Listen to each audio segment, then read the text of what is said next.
Good morning and welcome once again to Legal Sessions. My name is Emil Cordova and today we'll be talking about domestic violence. Florida Department of Law Enforcement shows that in 2010 there were approximately 113,000 cases of domestic violence, where roughly about 18,000 of those were in Orange County and about 4,500 in Osceola County. To provide us with a little bit more insight on that subject, we have invited to our show today attorneys Ashley Tennison and Christina Soberon-Llort. Good morning, ladies, and welcome once again to our program. How is the legal system handling these type of offenses in Florida? Emil, when discussing what domestic violence is, it's important to know what domestic violence means within the criminal context of things. And what it technically means is when two members of the same household, the same family, or in a dating or romantic relationship get in arguments or get in a disturbance where one of those persons touches the other against that person's will. That is when we have the criminal charge of battery, and it's classified as domestic violence. Being accused of domestic violence is very serious and it should never be taken lightly. If you're accused of such a thing, your credibility, your job, your liberty, and your reputation in the community are all at stake. The state of Florida doesn't take it lightly, and neither should anyone who's accused of such a thing. Especially because if you're ever convicted of domestic violence, it's something that can never be expunged from your record in the state of Florida. Unfortunately, some of these cases are never brought up to law enforcement agencies. But what happens and what type of charges can someone expect when they are accused of domestic violence? Ashley? When law enforcement authorities are called in to investigate a domestic violence claim, they generally start off by interviewing the alleged victim. During this interview, the alleged victim will normally provide a written statement of the state of events as they perceive them.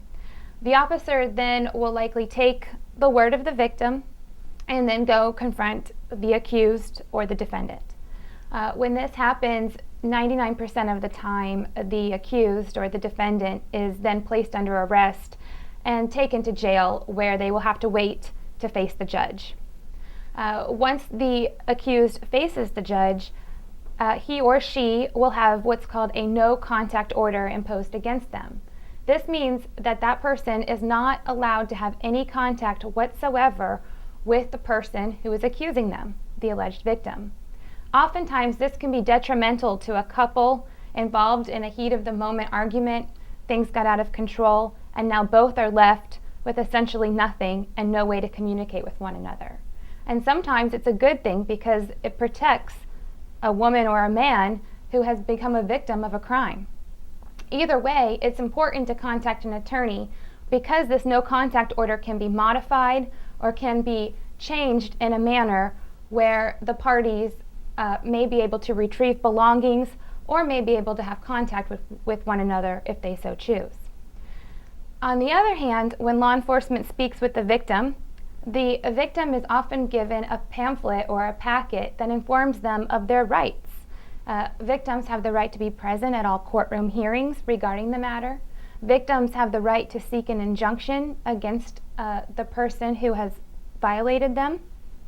And victims also need to know who they can get in contact with, such as organizations, victim advocates, and shelters who can assist them throughout this process.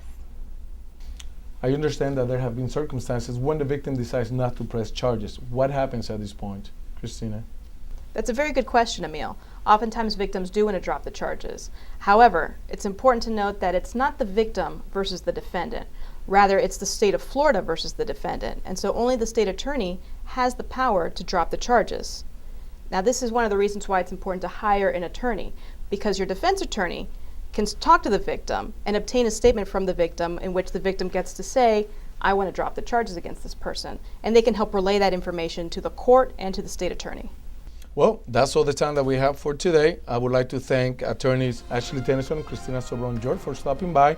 And remember, should you have any questions or would like to schedule a consultation, feel free to contact them at 407-412-7040. Or remember, you can always visit their website at tsldefense.com.